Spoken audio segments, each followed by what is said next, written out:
الله العظيم.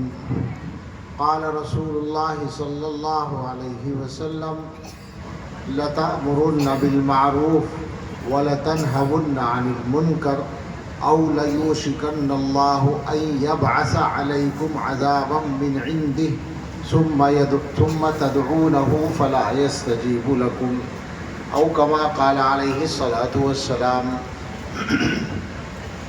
وعن سفيان بن عبد الله رضي الله عنه قال: قلت يا رسول الله قل لي في الإسلام قولا لا أسأل عنه أحدا غيرك. قال: قل آمنت بالله ثم استقم، أو كما قال عليه الصلاة والسلام. اللهم صل على سيدنا محمد وعلى آل سيدنا محمد وبارك وسلم. اللهم صل على سيدنا محمد وعلى آل سيدنا محمد وبارك وسلم.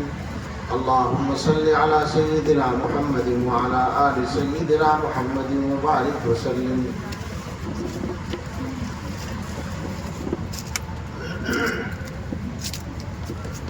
تاریخ نے پوچھا: اے لوگو، یہ دنیا کس کی دنیا ہے؟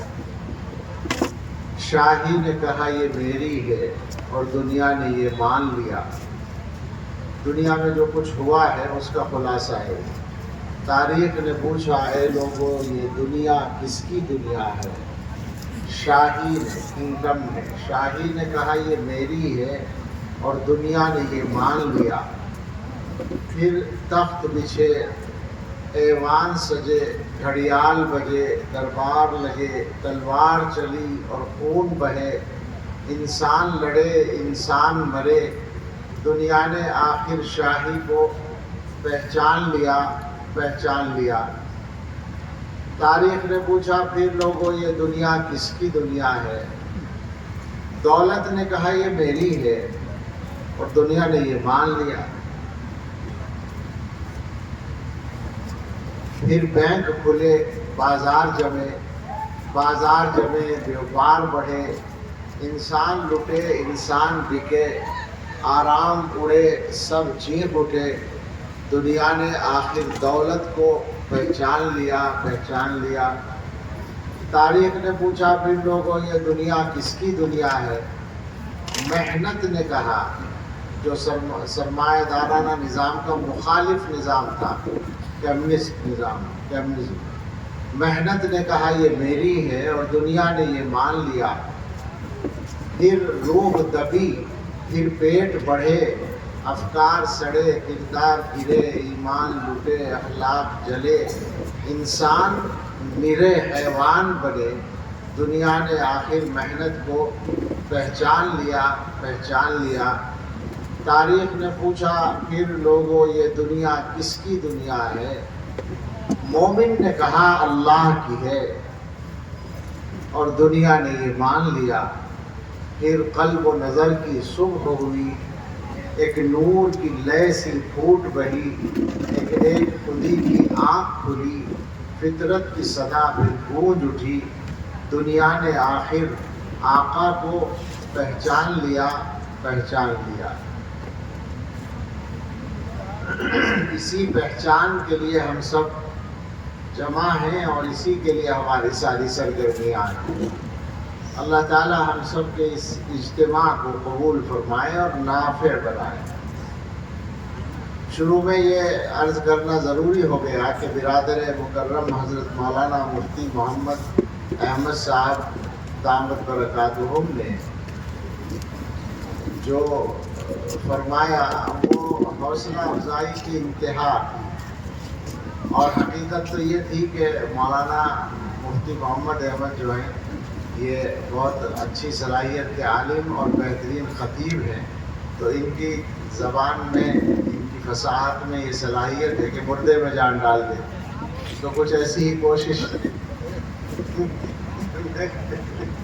میں سچ کہہ رہا ہوں کہ بہت زیادہ آپ نے میرے بارے میں فرمایا، کچھ اس کا حصہ اللہ تعالیٰ میرے اندر حقیقت میں پیدا کر کے۔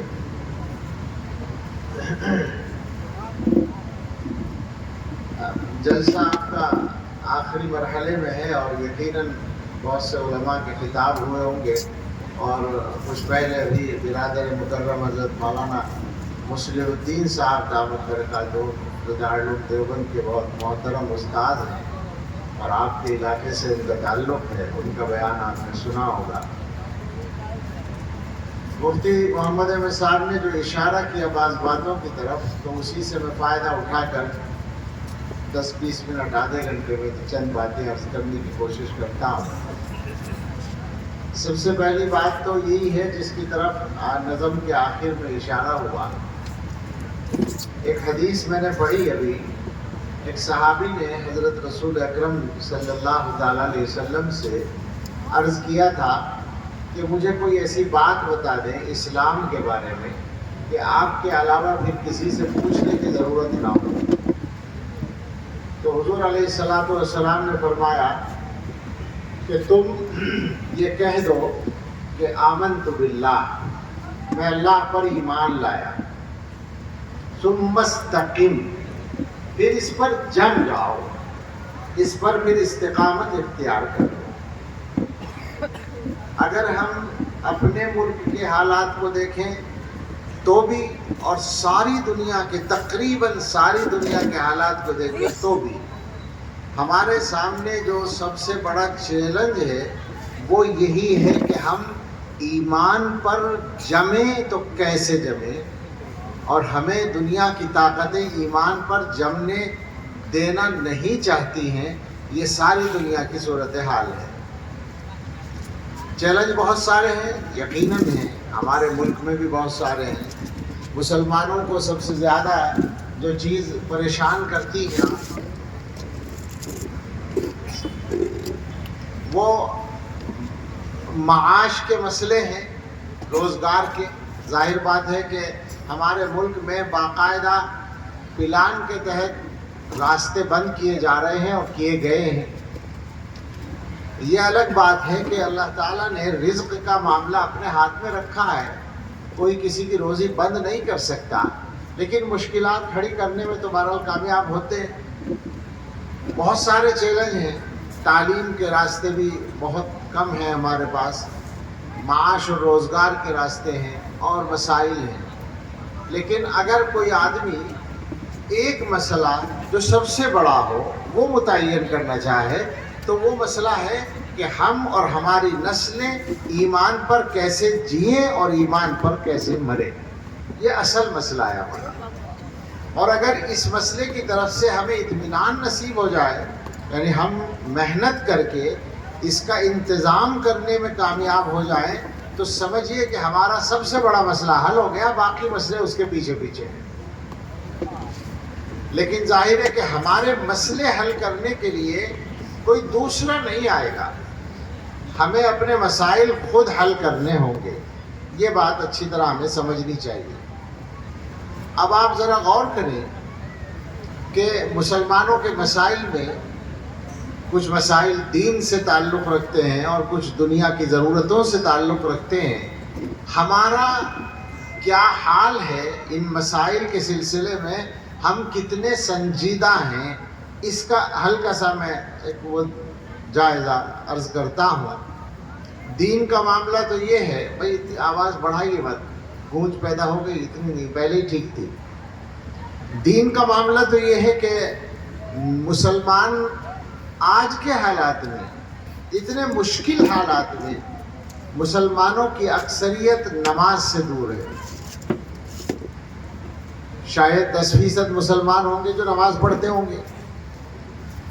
2-3 سال پہلے، 4 سال پہلے جب یہ وبا آئی تھی اور لاک ڈاؤن ہوا تھا اور ہماری مسجدیں ہمارے گھروں کے سامنے کھڑی تھیں اور ہم ان میں نماز پڑھنے سے روک دیے گئے تھے، تو اس وقت یہ خیال ہوتا تھا کہ شاید ہم لوگوں کے دلوں پر کچھ چوٹ لگے گی، اللہ تعالیٰ کی بے نیازی کا کوئی ڈر پیدا ہوگا کہ اللہ نے مسجدیں ہوتے ہوئے ہمیں مسجدوں میں نماز پڑھنے سے روک دیا۔ بھئی اللہ ہی نے تو روکا، اللہ کے حکم کے بغیر تو کچھ بھی نہیں ہوتا۔ تو ہم شاید مسلمان اس مصیبت سے نکلنے کے بعد، اس پابندی کے ختم ہونے کے بعد مسجدوں کو بھر ڈالیں گے اور نمازوں کی طرف زیادہ رجوع ہو جائے گا۔ مگر کیا ایسا ہوا ہے؟ آپ بتائیے مجھے، ایسا تو نہیں ہوا نا۔ حالات بعض جگہ تو پہلے سے بھی زیادہ خراب ہے نماز کے سلسلے میں. یہ دین کی اس چیز کا مسئلہ ہے جو نمبر 1 پر ہے دین کے معاملات میں، جس کا سب سے پہلے حساب دینا ہے. اسی طرح سے دین کے بہت سارے معاملات کے لیے بنیاد کی حیثیت، بلکہ ایمان کے درجے میں ایمان کے لیے بنیاد کی حیثیت رکھنے والی چیز ہے قرآن کریم. قرآن کریم کے سلسلے میں ہمارا کیا حال ہے؟ یہاں بھی یہی مسئلہ ہے کہ 90% مسلمان قرآن پڑھنا ہی نہیں جانتے. بہت تھوڑی تعداد ہے جو قرآن پڑھنا جانتی ہے، اور جو جانتی ہے قرآن پڑھنا وہ پڑھتی نہیں ہے روزانہ، اور جو لوگ تھوڑے بہت پڑھتے ہیں وہ سمجھتے نہیں ہیں، اور جو کچھ سمجھتے ہیں وہ عمل نہیں کرتے ہیں. ان میں سے بات اکثریت کی ہو رہی ہے. تو آپ ذرا سوچیں، میں جلدی جلدی کچھ باتیں کہہ رہا ہوں تاکہ کچھ احساس ہمارے دلوں میں پیدا ہو کہ دین کا سب سے بڑا عمل نماز ہے. اس میں ہمارا حال یہ ہے. قرآن کے سلسلے میں ہماری جو صورتحال ہے، ہم سمجھتے ہیں کہ ہمارے کچھ بچے اسکولوں کالجوں میں پڑھ لیں اور قرآن پڑھے بغیر بھی ان کا کام چل جائے، وہ پڑھے لکھے ہو جائیں.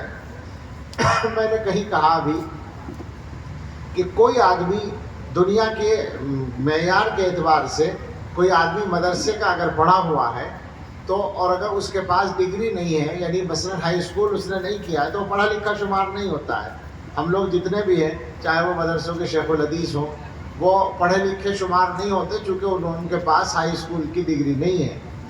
تو ہم یہ کہہ سکتے ہیں، اور ہم یہ کوئی جواب دینے کے لیے نہیں کہہ رہے، بلکہ جو حقیقت ہے، ہماری سچائی ہے، وہ یہ ہے کہ اگر کوئی آدمی قرآن نہیں جانتا، دین نہیں جانتا، تو اس نے چاہے دنیا کی کتنی بڑی ڈگری حاصل کر لی ہو، وہ ڈاکٹر ہو، وہ انجینئر ہو، وہ سائنسداں ہو یا کچھ اور ہو، ہم بہت آسانی سے کہہ سکتے ہیں کہ ہماری نظر میں وہ پڑھا لکھا نہیں ہے. اور یہ بات سمجھ لیں، زبردستی کی بات نہیں ہے. جو اس نے پڑھا ہے وہ کتنی زندگی کے لیے ہے، اور جو مدرسے میں پڑھایا جاتا ہے وہ کس زندگی کے لیے، یہ سوچ لیں ذرا. ایک آدمی نے کچھ بھی پڑھ لیا دنیا میں تو وہ 50 سال کے لیے، 60 سال کے لیے، 80 سال کے لیے، یعنی دنیا کی زندگی کے لیے ہے. بس اتنا ہی تو ہے نا. اور جس نے مدرسے میں دین حقیقت میں حاصل کر لیا، اس نے دنیا کے لیے کچھ کیا نہ کیا ہو، لیکن جو اصل زندگی ہے، جو ہمیشہ کی زندگی ہے، اس کے لیے اس نے انتظام کر لیا ہے. تو پڑھا لکھا یہ ہوا یا وہ ہوا. اور قرآن سے ہے یہ بات کہ یعلمون ظاہرا من الحیات الدنیا وهم عن الآخرۃ هم غافلون. یہ لوگ دنیا کی زندگی کا کچھ ظاہری حصہ جانتے ہیں اور آخرت سے غافل ہیں. تو اب مسلمانوں کی اکثریت کا اگر یہی حال ہو کہ وہ دنیا کے چند الفاظ پڑھ کے اور نوکری کا تھوڑا بہت کی امید قائم کر کے یہ سمجھتے ہوں کہ ہماری تعلیم ہو گئی اور قرآن پڑھنے کی ضرورت نہ محسوس کرتے ہوں، تو کتنی گراوٹ کہلائے گی یہ مسلمانوں کی. سوچنے کی بات ہے.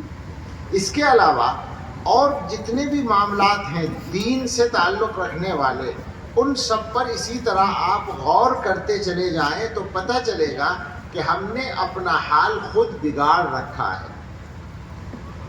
اچھا، اسی سے جوڑ کر اگر دنیا کی چیزوں کو ذرا سا غور کر لیں، بس میں مثالیں دے رہا ہوں، تھوڑی سی تفصیل کا موقع نہیں ہے، کہ مثلا دنیا کے معاملات کو ٹھیک کرنے کا مسئلہ ہے. اب آپ ظاہر ہے یہ دیکھیں کہ روزگار کے لیے ہمارے پاس ہندوستان جیسے ملک میں ملازمتیں زیادہ نہیں ہیں، سروس نہیں ہے، تو ہمیں کاروبار کرنا ہے، روزگار کے لیے محنت کرنی ہے، اپنا کام کرنا ہے. تو مسلمان روزگار کے لیے محنت کرنے میں کتنے سنجیدہ ہیں، اس پہ آپ غور کر لیں. ظاہر ہے کہ روزگار کو صحیح کرنے کے لیے ایک تو ٹائم لگانا پڑے گا. تو ٹائم کے سلسلے میں حضرات علماء سے بھی میں توجہ چاہوں گا کہ میں سچ کہتا ہوں، بہت چھوٹا منہ بڑی بات، کہ مسلمانوں کے تمام طبقات سے یہ شکایت ہے کہ ہم ٹائم کی قیمت نہیں جانتے، وقت کی قیمت نہیں جانتے، اور وقت کو باقاعدہ پلان کے ساتھ ضائع کرتے ہیں روزانہ. آپ سوچیں ذرا کہ ہم میں سے اکثر لوگ کیا اپنی مقررہ ڈیوٹی کے علاوہ کا جو وقت ہے اس میں کوئی کام کرتے ہیں؟ ہم یہ سمجھتے ہیں کہ ہم نے 6 گھنٹے کی ڈیوٹی کر لی، 8 گھنٹے کی ڈیوٹی کر لی تو بہت بڑا تیر مار لیا ہم نے. اب جو باقی ٹائم ہے اسے باتوں میں، گپ شپ میں، چلنے پھرنے میں، ادھر ادھر کے اس میں گزارتے ہیں. اکثریت کا حال یہی ہے نا ہماری. ایک جگہ بھی پچھلے مہینے ایک جلسہ تھا, اس جلسے والوں سے میں نے کہا کہ بھائی مغرب کے بعد کر لو, جلدی فارغ ہو کے واپس ہو جائیں گے. انہوں نے کہا جی مجمع نہیں آتا, مغرب کے بعد لوگ نہیں آتے. چنانچہ عشاء کے بعد جلسہ ہوا اور میرا نمبر آیا 11 بجے. تو وہ علاقہ بجنور کا علاقہ تھا, سب جاننے والے تھے اور پورا مجمع بیٹھا تھا. تو میں نے ان لوگوں سے کہا, مجمع سے کہا میں نے کہ بھائی منتظمین سے میں نے یہ درخواست کی تھی کہ مغرب کے بعد کر لیں جلسہ. تو انہوں نے عذر کیا کہ مغرب کے بعد لوگ نہیں آتے, عشاء کے بعد ہی آتے ہیں, تو اس میں مجبوری ہے. تو اب میں آپ سے پوچھتا ہوں, میں نے وہاں کہا مجمع سے کہ آپ سے میں پوچھتا ہوں کہ آپ لوگ مغرب کے بعد کیا کر رہے تھے؟ میں نے سوال کیا. اچھا یہ سوال ایسا ہے کہ کوئی کرتا تو ہے نہیں اس طرح کا سوال. وہ چکر میں سب پڑ گئے, دیکھنے لگے کہ کیا پوچھ رہا ہے. میں نے کہا بھائی مغرب کے بعد کیا کر رہے تھے مجھے بتاؤ. اب وہ بیچارے کیا بتاتے. میں نے کہا میں بتاتا ہوں, کچھ بھی نہیں کر رہے تھے. جو سچائی وہ یہ ہے کہ تم کچھ بھی نہیں کر رہے تھے, وقت خراب کر رہے تھے. کون کیا کر رہا تھا؟ کچھ بھی نہیں کر رہا تھا. ہو سکتا ہے کوئی آدمی ضروری کام میں لگا ہوا ہو, تھوڑا بہت اپنے گھر کے کسی کام میں, ورنہ اکثر لوگ وقت خراب کر رہے تھے اور کچھ بھی نہیں کر رہے تھے. مجھے بتایا, میں نے کہا. اور یہ سچائی سب جگہ کے بارے میں. معاف کیجیے گا, ہم لوگ روزانہ 2-4 گھنٹے تو خراب کر ہی دیتے ہیں. وقت انسان کی کتنی بڑی قیمتی متاع ہے, اور وقت کو صحیح استعمال کر کے آپ کتنا فائدہ اٹھا سکتے ہیں, یہ ہماری سمجھ میں کیوں نہیں آتا. ہمارے بہت سے جوان ہیں جو روزگار کے لیے پریشان ہیں, علماء سے کہتے ہیں دعا کر دو, اور رات کو سوتے ہیں وہ گپ شپ کر کے رات کو 1 اور 2 بجے آ کر, اور صبح کو 12 بجے سو کر اٹھتے ہیں. تو روزگار کی کیا فکر ہے ان کو بھائی؟ اس کو فکر کہتے ہیں. اس کے علاوہ تجارت کے لیے, تجارت میں کامیابی کے لیے دنیا میں جو اصول اللہ کی طرف سے مقرر ہے, یعنی ہمارے تو دین کا بھی حصہ ہیں, مگر وہ اللہ کی طرف سے یہ طے ہے کہ دنیا میں کوئی بھی ان اصول کو اپنائے گا تو وہ کامیاب ہو جائے گا. اس میں سچائی ہے, امانت داری ہے, کوالٹی کا اچھا ہونا ہے, سامان صحیح دیں, اس میں دھوکہ نہ ہو, اس میں وعدہ خلافی نہ ہو, اس میں بد اخلاقی نہ ہو. آپ سوچ کر مجھے بتائیں کہ یہ صفات مسلمانوں میں جو لوگ کاروبار کرتے ہیں ان میں سے اکثر میں پائی جاتی نہیں پائی جاتی. اور آپ دوسروں کے یہاں جا کر محسوس کریں گے کہ زیادہ پائی جاتی ہیں. غیروں میں یہ باتیں زیادہ پائی جاتی ہیں اور ہم میں نہیں پائی جاتی, یا کم پائی جاتی ہیں. یعنی دنیا کو ٹھیک کرنے کے لیے جو کام ہمیں کرنے چاہیے وہ بھی ہم نہیں کر رہے, بلکہ میں یہ کہوں اگر کہ دنیا کے کاموں کو تو ہم اور زیادہ خراب کر رہے ہیں. ایک مثال میں دیتا ہوں اس کی. جن لوگوں کے پاس زمین ہوتی ہے, تو جنگل کی زمین خاص طور سے یہ ہوتا ہے کہ والد کا انتقال ہوا, 2-3 بھائی ہیں, سب کے حصے میں تھوڑی تھوڑی زمین آ رہی ہے, تو وہ کیا کرتے ہیں؟ بیچ دیتے ہیں. اچھا بیچ کے کیا کرتے ہیں؟ اکثر لوگ, آپ کے علاقے میں بھی یہ ہوگا, ہمارے یہاں بھی ہوتا ہے, اکثر لوگ بیچ کر کیا کرتے ہیں؟ اگر گھر صحیح نہیں ہے تو گھر بنا لیتے ہیں, اور کچھ پیسہ شادی میں لگا لیتے ہیں جن کی شادی نہیں ہوئی. اور اگر پھر بھی کچھ بچ گیا تو اسے دکان میں لگاتے ہیں, کسی جگہ پر دکان کرتے ہیں. اور اس کا کیا حال ہوتا ہے کہ جس کام کی دکان کرتے ہیں اس کو جانتے نہیں, لہذا 2 سال میں وہ پیسہ ختم ہو جاتا ہے. بتائیے ایسا ہوتا ہے یا نہیں؟ اب آپ غور کریں کہ اگر ہمارے پاس دین اور دنیا کی سمجھ ہو, بلکہ یوں کہنا چاہیے دین کی صحیح سمجھ ہو, تو دنیا ساری ٹھیک ہو جائے گی ہماری. ہمارے دین میں اس مسئلے میں, یہ میں بطور مثال سنا رہا ہوں آپ کو, بے شمار ہدایتیں ہیں, لیکن اس مسئلے میں حضور علیہ الصلاۃ والسلام نے باقاعدہ ہدایت دے رکھی ہے زمین بیچنے کے بارے میں. آپ تعجب کریں گے کہ زمین بیچنے کے اور خریدنے کے بارے میں حضور نے حدیث میں بتا رکھا ہے. فرماتے ہیں, مشکاۃ شریف میں موجود حدیث, من باع ارضا او عقارا قمن اللہ یبارک لہ فیہ ان لم یجعلہ فی مثلہ.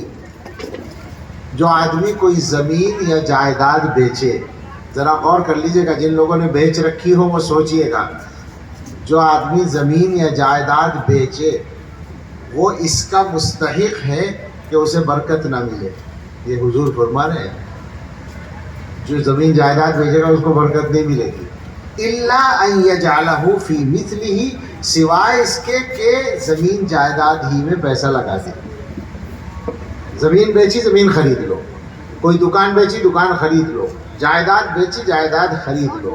حضور علیہ الصلوۃ والسلام فرماتے ہیں ایسا کرو گے تو برکت ہوگی ورنہ نہیں ہوگی. آپ اندازہ کریں کہ ہمارے آقا نے ہمیں کیا کیا بتایا ہے اور ہمیں خبر نہیں ہے اور ہم اس کے خلاف کر رہے ہیں. عام ہے ہمارا یہ مزاج، عام ہے ہمارا یہ ماحول. اس کے علاوہ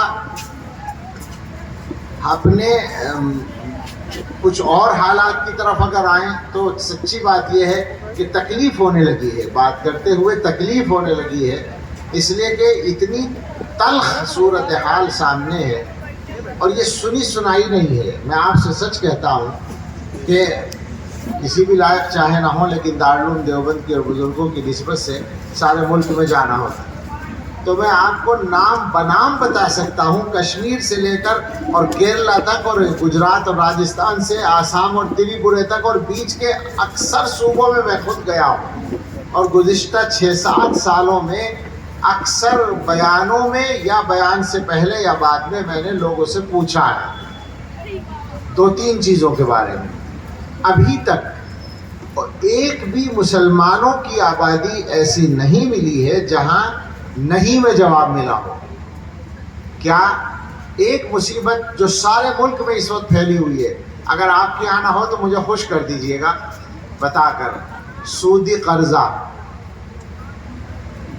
کیا خیال ہے؟ سودی قرضہ مسلمانوں میں نہیں. یہ پہلی بار میں کئی سال کے بعد ان کی زبان سے سن رہا ہوں کہ مسلمانوں میں نہیں ہے. اللہ کرے یہ بات 100% صحیح ہو. ایک حضرت آپ اس قرضے کو نہ سمجھیں جو کاروبار کے لیے اور اس کے لیے لیا جاتا ہے. اس وقت ملک میں کینسر کی طرح پھیلا ہوا ہے. گھروں کے خرچے کے لیے قرضہ لیا جا رہا ہے. سوسائٹیاں بنی ہوئی ہیں آبادیوں میں غیروں کی اور وہ قرضہ دیتی ہیں مہینے پر 10,000 دیں گے اور 2,000 بڑھا کر 12,000 واپس لیں گے. اکثر جگہوں پر یہ ایک ہی انداز چل رہا ہے. اور مزید یہ ہے کہ وہ عورتوں کو زیادہ تر اس کا ممبر بناتے ہیں اور قرضہ دیتے ہیں اور قرضہ ادا نہ ہونے پر بہت برے نتائج اس کے سامنے آتے ہیں اور یہ پورے ملک میں بالکل عام ہو چکا ہے. میں نے اسی لیے کہا تھا کہ کاش کوئی جگہ تو ایسی ملے جہاں سننے کو ملے. اللہ کرے یہ بات سب جگہ کے بارے میں حقیقت بن جائے، لیکن اس نے مسلمانوں کو تباہ کر رکھا ہے. میں آپ سے کہتا ہوں ایک چیز نشہ کوئی جگہ بچی ہوئی نہیں.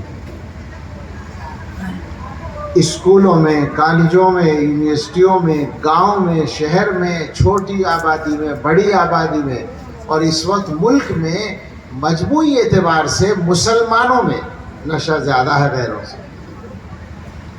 یعنی تعجب ہوتا ہے، کشمیر ہمارا کیسا مسلم اکثریت کا علاقہ، وہاں لڑکیوں تک کو نشے میں مبتلا کر دیا گیا ہے. اور پرسوں ترسوں کی بات ہے بنگلور سے میرے پاس اطلاع آئی کہ مکتب میں، اسکول کالج میں نہیں، مکتب میں، مدرسے میں بھی نہیں، مکتب جو بچوں کا ہے اس میں پڑھنے والا 6 سال کا بچہ نشہ کر بھی رہا ہے، نشہ سپلائی بھی کر رہا ہے، اس کو استعمال کیا جا رہا ہے. اس کے بارے میں رپورٹ ملی اور جب چیک کیا تو اس کے پاس تھا اور اس نے بتایا کہ فلاں کو بھی دیتا ہوں اور فلاں کو بھی دیتا ہوں. یہ صورتحال ہے. لڑکیاں بری طرح سے مبتلا ہیں. یہ جو واقعات ہیں نا غلط تعلقات والے، ان میں نشہ بہت بڑی بنیاد ہے. ایسے ہی نہیں پھنستا آدمی، پہلے نشے میں مبتلا کیا جاتا ہے، نشے کا عادی بنایا جاتا ہے. اور اب تو مصیبت یہ ہو گئی کہ چھوٹے چھوٹے یعنی سستے نشے چلا دیے گئے. پہلے ذرا نشہ مہنگا آتا تھا تو ہر آدمی خرید نہیں پاتا تھا، لیکن اب 20-20 روپے کے سنا نشے کے انجیکشن مل جاتے ہیں اور آدمی اس سے گویا اپنے آپ کو تباہ کرتا ہے. سوچیں ذرا کہ ہم لوگ کہاں پہنچے ہوئے ہیں. اس وقت جو صورتحال ہے ہمیں اپنے آپ کو بدلنا پڑے گا. ایک بات اور کہہ دوں اگر آپ سمجھیں، گھریلو صورتحال، گھروں کی صورتحال. گھروں میں کیا ہوتا ہے ہمارے؟ عام طور سے گھروں میں سکون نہیں ہے. شوہر بیوی سے پریشان ہے، بیوی شوہر سے پریشان ہے، ساس بہو سے پریشان ہے، بہو ساس سے پریشان ہے، اسی طرح چل رہا ہے۔ شادیاں کرنے کے بعد ماں باپ عام طور سے سکون میں نہیں رہتے۔ کیوں؟ اس لیے کہ ہمارے مزاجوں میں انصاف نہیں ہے۔ ہم اپنی بیٹی کے لیے تو سکون چاہتے ہیں، بہو کے لیے وہ بات نہیں پیدا کرتے اپنے گھر میں۔ ہم اپنے داماد سے جو امید رکھتے ہیں اپنے بیٹے سے بھی اس کی بیوی کے لیے وہ نہیں چاہتے، وہ پسند نہیں کرتے، انصاف نہیں کرتے۔ ہم اپنے گھر کی جو بڑی بھی ہیں ان کو بہت اچھی ساس سمجھتے ہیں، اور جہاں ہماری بیٹی گئی وہاں کی ساس کو خراب سمجھتے ہیں، اور کبھی ایسا ہوتا بھی ہے۔ مگر سچائی کیا ہے؟ سچائی یہ ہے کہ یہاں بھی خراب ہے، وہاں بھی خراب ہے۔ عمومی مزاج ہے کہ انصاف نہیں ہے ہمارے گھروں میں، معاملات میں انصاف نہیں ہے، رشتہ داروں کے ساتھ انصاف نہیں ہے، پڑوسیوں کے ساتھ انصاف نہیں ہے، اور یہ ناانصافی وہ گناہ ہے جو اللہ تعالیٰ کو بہت زیادہ ناپسند ہے، اور اس کا نقصان بہت بڑا ہوتا ہے۔ اب ان سب حالات کو بدلنے کی ضرورت ہے۔ اصل مسئلہ یہ ہے، دیکھیے جلسے تو علماء کرتے ہیں اپنے نظام کے مطابق، اور ان کا مقصد یہی ہوتا ہے کہ ایک تو مدرسے کی کارگزاری سامنے آئے اور ایک مسلمانوں کو صحیح پیغام پہنچ جائے، لیکن کوئی رسم ادا کرنا مقصد نہیں ہوتا، کوئی میلہ لگانا مقصد نہیں ہوتا۔ اگر تبدیلی آئے گی تو مقصد پورا ہوگا۔ ہم آپ سے یہ کہنا چاہتے ہیں کہ جتنا بھی مجمع یہاں سن رہا ہے وہ بدلنے کا ارادہ کرے اپنے آپ کو اور اپنے گھر کو، جہاں جہاں کمی ہے، جہاں جہاں کسر ہے۔ اور یہ بات برا ماننے کی نہیں ہے کہ ہم میں سے ہر ایک کو بدلنے کی ضرورت ہے۔ ہماری زندگی ایسی نہیں ہے کہ ہم اللہ کے یہاں بھی پہنچ جائیں تو اللہ تعالیٰ کہیں کہ اسے سیدھا جنت میں بھیج دو، بہت اچھا بندہ آیا ہے۔ ایسی تو نہیں ہے نا۔ میں کہا کرتا ہوں کہ ہمیں سب کو جنت میں جانا ہے، اللہ سے مانگتے ہیں اللہ بھیجے انشاءاللہ، لیکن جنت میں جانے کے لائق ہم فی الحال ہوں ایسا تو نہیں ہے۔ تو اس کا مطلب یہ ہے کہ بدلنے کی ضرورت ہے نا اپنے آپ کو۔ تو یہ ایک چیز ہے، بس اب میں اسی پر اپنی بات کو ختم کروں گا۔ بدلنے کا جو بنیادی نقطہ ہے وہ یہ ہے کہ برائیوں کو دور کیا جائے اور اچھائیوں کو اختیار کیا جائے، اور برائیوں کو دور کرنے کے لیے اور اچھائیوں کو اختیار کرنے کے لیے پہلے تو اپنے آپ کو بدلنا ہے، اور پھر اپنے ان سب لوگوں کو جن کو بدلنے میں ہم کچھ کردار ادا کر سکتے ہیں، مثلاً اپنے گھر والے۔ ہر آدمی اپنے گھر والوں کے بارے میں ذمہ داری لے۔ ہمارے گھر میں کون نماز نہیں پڑھتا اس کی فکر ہمیں ہونی چاہیے، مگر یہ فکر کب ہوگی جب ہم خود بھی تو پڑھتے ہوں۔ ہمارے گھر میں کون صحیح وقت پر سوتا نہیں، کون صحیح وقت پر اٹھتا نہیں، یہ فکر ہمیں ہونی چاہیے۔ ہمارے گھر میں کون کس کے ساتھ ناانصافی کر رہا ہے یہ خبر اور اس کی فکر ہمیں ہونی چاہیے۔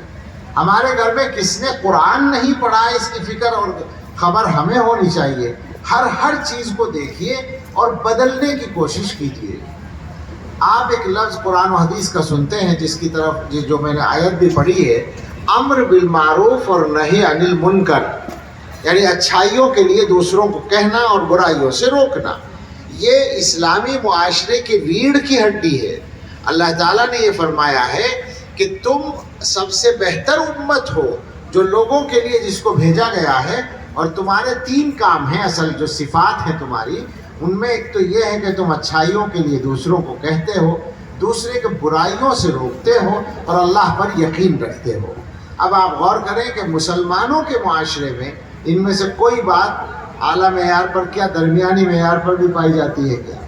ہمارا یقین بھی کمزور ہے، اور امر بالمعروف اور نہی عن المنکر کا تو سچی بات یہ ہے کہ ہم نے جنازہ نکال رکھا ہے۔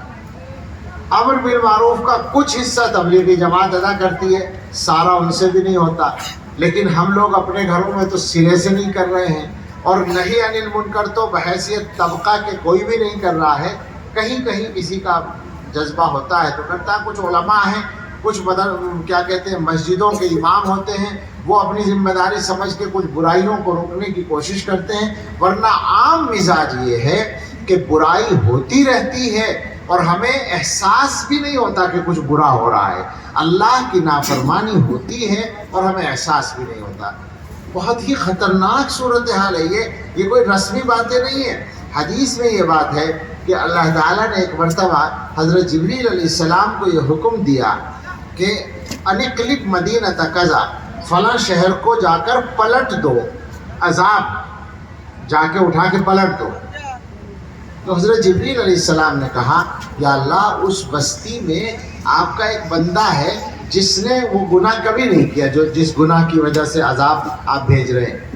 تو اللہ تعالیٰ نے فرمایا کہ اقلبھا علیہ وعلیہم، اس پر بھی پلٹ دو، سب پر پلٹ دو۔ فَإِنَّهُ لَمْ يَتَمَعَّرْ وَجْهُهُ فِيَّ قَطُّ، اس لیے کہ اس کے چہرے پر میری وجہ سے کبھی بال نہیں آیا، کبھی شکن نہیں آئی، یعنی میری نافرمانی ہوتی رہی اور وہ مطمئن بیٹھا رہا، اسے برا نہیں لگا، اس نے روکنے کی کوشش نہیں کی۔ خطرناک بات ہے۔ دو حدیثیں سناتا ہوں اس سلسلے کی اور پھر ایک حدیث اور سنا کر بات ختم کرتا ہوں۔ یہ ایک تو وہ حدیث ہے جو میں نے خطبے کے ساتھ پڑھی ہے کہ تم امر بالمعروف کرتے رہو ضرور اور نہیں عن المنکر کرتے رہو، ورنہ ہو سکتا ہے اللہ تمہارے اوپر اپنی طرف سے عذاب بھیجے، پھر تم اللہ سے دعا کرو اور اللہ دعا قبول نہ کرے۔ سوچیے ذرا کیا ہو رہا ہے اس وقت۔ ہم میں سے اکثر کیا احساس رکھتے ہیں؟ یہی ہے نا کہ دعا کرتے ہیں قبول نہیں ہوتی، حالات ہی نہیں بدلتے۔ ایک اور حدیث ہے اسی سے ملتی جلتی، وہ اور ذرا واضح ہے حالات ہی کے لیے، ہمارے ملک کے بھی اور ساری دنیا کے شامل کر سکتے ہیں۔ لَتَأْمُرُنَّ بِالْمَعْرُوفِ وَلَتَنْهَوُنَّ عَنِ الْمُنْكَرِ، تم یقینی طور سے امر بالمعروف کرتے رہو، نہی عن المنکر کرتے رہو۔ أَوْ لَيُوشِكَنَّ اللَّهُ أَن يُسَلِّطَ شِرَارَكُمْ عَلَى خِيَارِكُمْ ثُمَّ يَدْعُو خِيَارُكُمْ عَلَى شِرَارِكُمْ فَلَا يَسْتَجِيبُ لَهُمْ، اگر نہیں کرو گے تو ہو سکتا ہے کہ اللہ تعالیٰ تم میں سے برے لوگوں کو تم میں سے اچھے لوگوں پر مسلط کر دے، پھر یہ اچھے لوگ ان بروں کے لیے بد دعا کریں اور اللہ قبول نہ کرے۔ آپ سوچیے ذرا، میں کھول کے کیا کہوں؟ ہم لوگ کیا کر رہے ہیں اس وقت میں؟ کسی کام میں لگے ہوئے ہیں کہ بھائی اللہ ان سے پیچھے چھڑا دے، ان کا بیڑا غرق کر دے، یوں کر دے، وہ کر دے، ہو رہا ہے کسی کا بیڑا غرق۔ آپ سوچیں ذرا حالات کیا ہیں، ہندوستان ہو یا باہر، مسلم ممالک بھی، مسلم ممالک میں جو لوگ حاکم ہیں کیا وہ اچھے کہے جا سکتے ہیں حالات کو دیکھ کر؟ لیکن ماننا پڑے گا، حضور نے پہلے ہی بتا دیا کہ تم جب برائیوں کو روکنے کی کوشش نہیں کرو گے تو برے لوگ تمہارے اوپر سوار ہو جائیں گے، اور پھر تم ان کو بد دعا بھی دو گے تو تمہاری بد دعا سنی نہیں جائے گی۔ کیوں سنیں گے اللہ تعالیٰ؟ اللہ تعالیٰ کی ہم کتنی سنتے ہیں جو اللہ تعالیٰ ہماری سنیں گے؟ ہمارے حضرت ایک واقعہ سنایا کرتے ہیں، ایک بزرگ تھے ان کے ملک میں، ان کا نام عبداللہ تھا اور وہ ڈاکیا تھے ملازمت کے اعتبار سے، تو ان کو بابو جی کہتے تھے، تو بابو جی عبداللہ، مگر وہ بہت بڑے بزرگ بھی تھے اللہ والے۔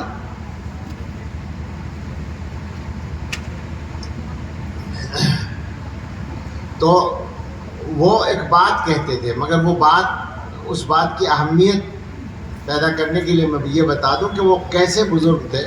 ان کا حال یہ تھا کہ جس آدمی کے لیے وہ دعا کر دیں اس کو 3 دن میں رسول اللہ صلی اللہ علیہ وسلم کی زیارت ہو جاتی تھی۔ یہ بالکل حضرت بتاتے ہیں کہ پکا تجربہ تھا، حضرت کا ان سے تعلق تھا پڑھنے کے زمانے سے، حضرت یونیورسٹی میں پڑھتے تھے اور ان کے یہاں جایا کرتے تھے، تو بہت سے لڑکے حضرت سے کہتے تھے کہ بھائی تمہارا حضرت سے تعلق ہے بابو جی سے، تو ہمیں بھی لے چلو اور دعا کرا دو ہمارے لیے۔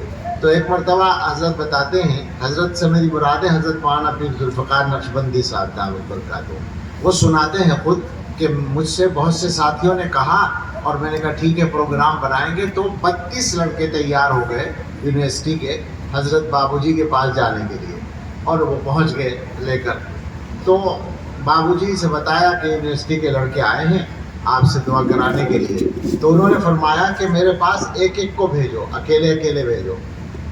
تو ایک ایک آدمی جاتا رہا، مل کے واپس آتا رہا، سب کے لیے انہوں نے دعا کر دی، اور جب آپس میں ملاقات ہوئی تو ہر ایک نے یہ بتایا کہ مجھے اسی گناہ کے چھوڑنے کی نصیحت کی جو میں کرتا ہوں، جو میرے اندر پایا جاتا ہے۔